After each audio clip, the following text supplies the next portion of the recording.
Good morning. Thank you for joining us in day 2 of week 45 in the middle of this incredible journey entitled The Storied World of the Bible.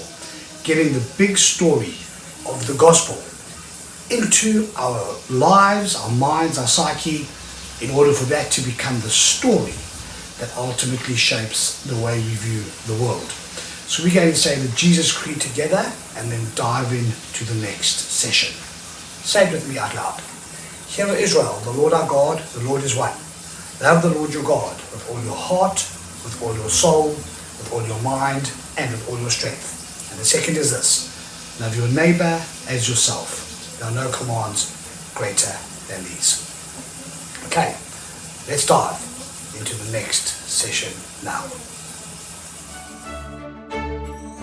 Comfort, O comfort my people, says your God. Speak tenderly to Jerusalem, and cry to her that she has served her term, that her penalty is paid, that she has received from the Lord's hand double for all her sins. A voice cries out, in the wilderness, prepare the way of the Lord, make straight in the desert a highway for our God. Every valley shall be lifted up, and every mountain and hill be made low. The uneven ground shall become level, and the rough places a plain. Then the glory of the Lord shall be revealed, and all people shall see it together, for the mouth of the Lord has spoken. A voice says, cry out, and I said, what shall I cry? All people are grass, their constancy is like the flower of the field. The grass withers, the flower fades, when the breath of the Lord blows upon it. Surely the people are grass. The grass withers, the flower fades, but the word of our God will stand forever. Get you up to a high mountain, O Zion, herald of good tidings. Lift up your voice with strength, O Jerusalem, herald of good tidings. Lift it up, do not fear. Say to the cities of Judah, here is your God. See, the Lord God comes with might, and his arm rules for him. His reward is with him, and his recompense before him. He will feed his flock like a shepherd. He will gather the lambs in his arms, and carry them in his bosom, and gently lead the mother sheep.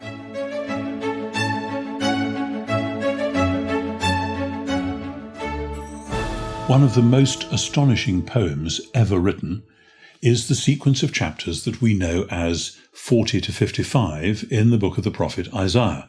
There's been much controversy about whether these chapters were written at the same time or by the same person as the person who wrote the rest of the book, chapters 1 to 39 and then 56 to 66. Most scholars would now say, no, this book was assembled by people working in the same tradition or school.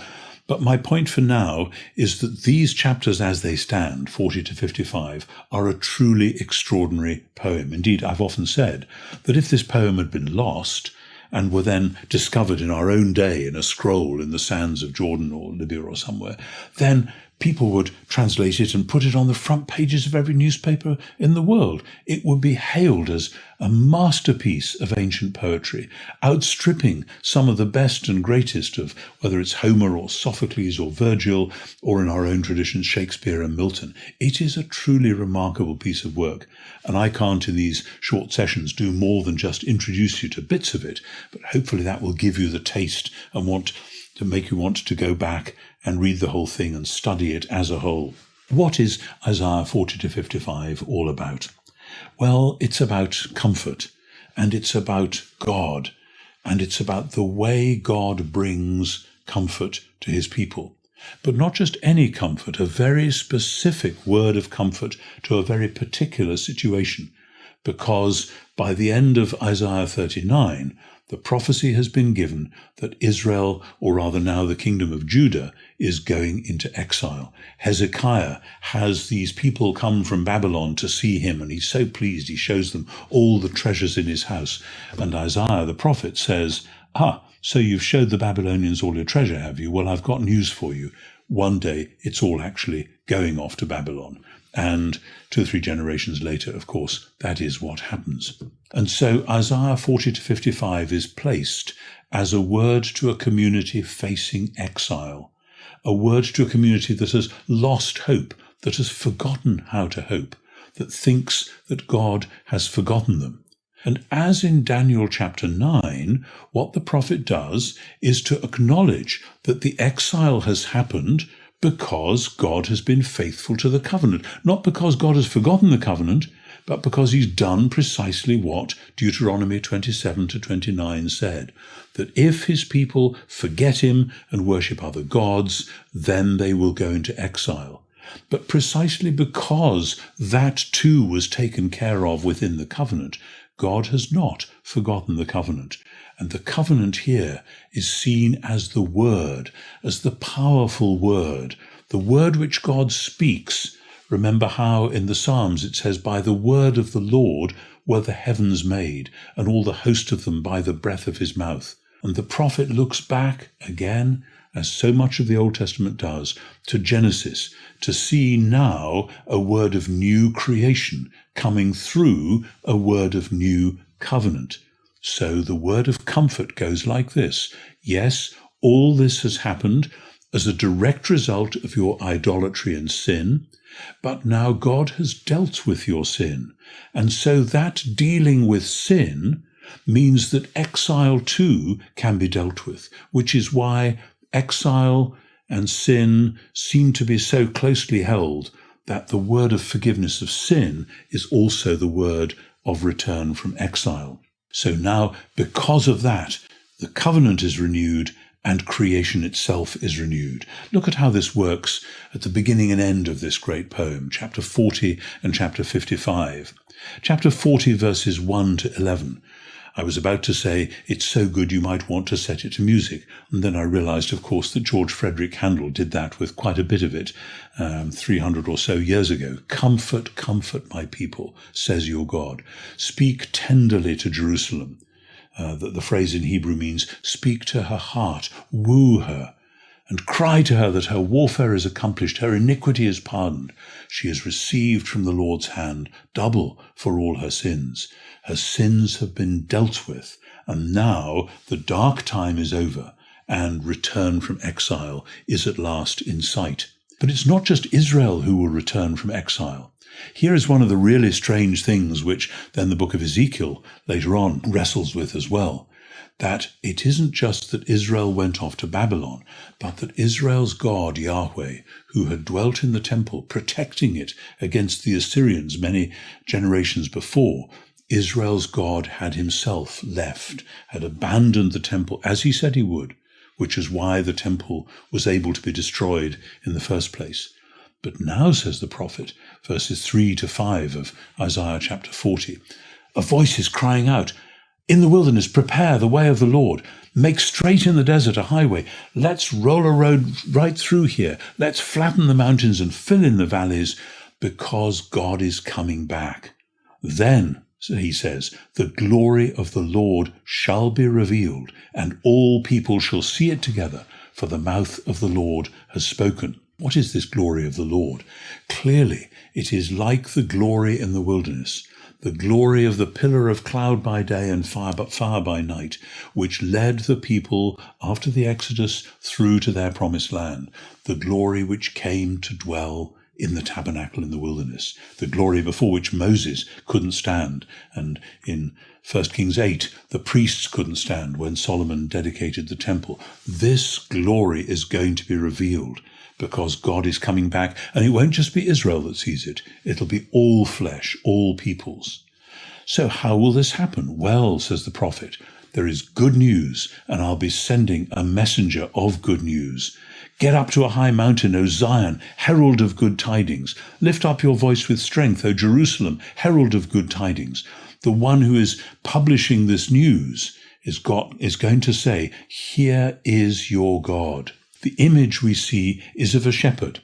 The Lord God is coming powerfully. His arm rules for him. That's a theme we'll look at later. His reward is with him. But what does it look like? He will feed his flock like a shepherd. He will gather the lambs in his arms and carry them in his bosom and gently lead the mother sheep. Already in Isaiah 41 to 11, we have this extraordinary combination of great power, great glory. God is coming back, roll out the red carpet for him, and great tenderness. He's not going to say, okay, I'll let you back because I'm a bit tired with this situation and I did promise that I'd have you back. No, he'd be like a shepherd, gathering the lambs in his arms. There is power and there is gentleness. And that sequence takes us right through to the end of chapter 55, where the great power by which God overthrows the might of Babylon is also instantiated in the tenderness with which God comes to deal with the real problem. We'll get back to that in a moment. But at the very end of the sequence in chapter 55, we see the picture of new creation which will somehow do at last what creation was always made for. In Genesis 3, of course, when Adam and Eve are sent out of the garden, then the ground is going to produce thorns and thistles for them. And in Isaiah chapter 5, the image of the vineyard of the Lord, when that goes wild, then that produces all the wrong stuff as well, and brambles and briars. But the prophet says that the time that is to come is a time when instead of the thorn shall come up the cypress, instead of the briar shall come up the myrtle, and it shall be to the Lord for a memorial, for an everlasting sign that shall not be cut off.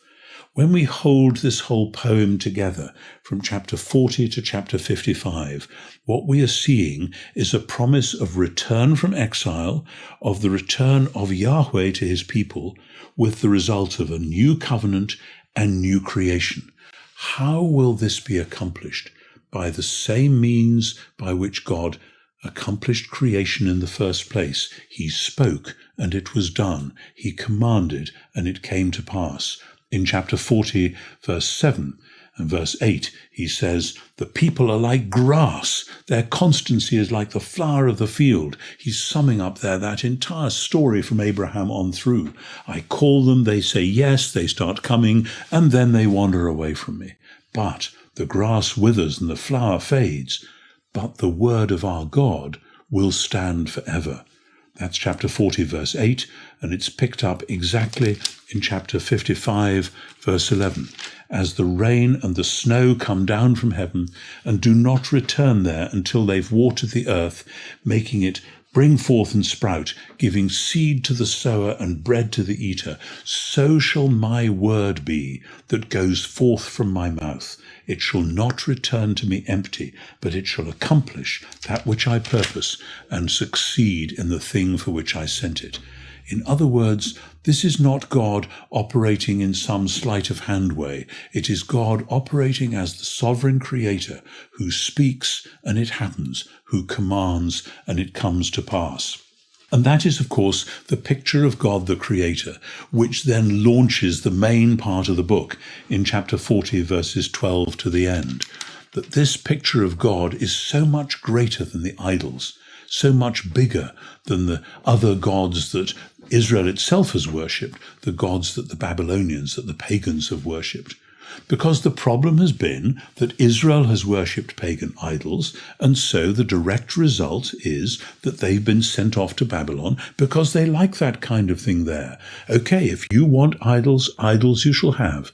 And so Israel languishes in a country which worships idols and which orders its life according to idolatrous ways. And part of the message of the whole book of Isaiah is if there is to be new creation, if there is to be a new covenant, the dark lords that have ruled over God's people, that they themselves have invoked in their idolatry, these dark lords are finally shown the door. They're given their comeuppance. They are defeated. They are overthrown. And so the picture of God in Isaiah 40, verses 12 through to 31, is a majestic picture of God the Creator, the one who has measured the waters in the hollow of his hand, the one who enclosed the dust of the earth in a measure and weighed the mountains in scales and the hills in a balance. He looks down and he sees the nations like the drop from a bucket, all the peoples of the earth just like so many grasshoppers. This is a big, enormous vision of God. And the prophet is saying to the people in exile, your God is too small. You imagined, maybe, that he was just a local tribal god and that somehow these Babylonian gods had defeated him. they were able to overcome him and capture you as his people. And then how can he possibly rescue you from them? The prophet is saying it's not like that at all. The reason you went into exile is that you were worshipping the foreign gods. And so that's what happens if you do that. But your God remains the great, the sovereign, the incomparable one. Look at what idolaters do. They choose a lump of wood and they carve it into this or that and they set it up and they say, oh, please deliver us because you are our God. Actually, when you compare the living God with them, it's laughable. He who sits above the circle of the earth, he looks down upon all this nonsense and he blows it away. To whom then will you compare me? Who is my equal, says the Holy One? And the prophet says to Israel in exile what God said to Abraham, lift up your eyes on high and see who created these. He brings out their host by number. He calls them all because he is great in strength and power. Not one is missing. Hence, why do you say, O Jacob, and speak, O Israel, my way is hidden from the Lord, my right is disregarded by my God? Have you not known? Have you not heard? Wonderful thing, because of course they have. It's there in their scriptures, but they choose to forget it because that's what idolatry does to you. It blinds the mind so that you forget who the true God really is. He is the everlasting God. He doesn't grow faint or weary. He gives power to the faint. And here's the message of comfort. Even youths will faint and be weary, and young men will fall exhausted. But those who wait for the Lord shall renew their strength. They shall mount up with wings like eagles. They shall run and not be weary. They shall walk and not faint. That's how this wonderful poem gets launched. And that's the way we then move into an invocation of the ancient history. The prophet tells the story of God rousing someone from the east, bringing Abraham and Sarah. Look back to them. Remember what I did for them, he says. And then you'll see how we're going forward now. That same covenant mercy that I showed to Abraham, the same covenant mercy that I promised to David, that is the covenant mercy that is going to be with you now, that will lead you back from your exile, that will overthrow the powers that have enslaved you. And that is the same God who is now himself coming back in person. That's what this glorious poem is all about.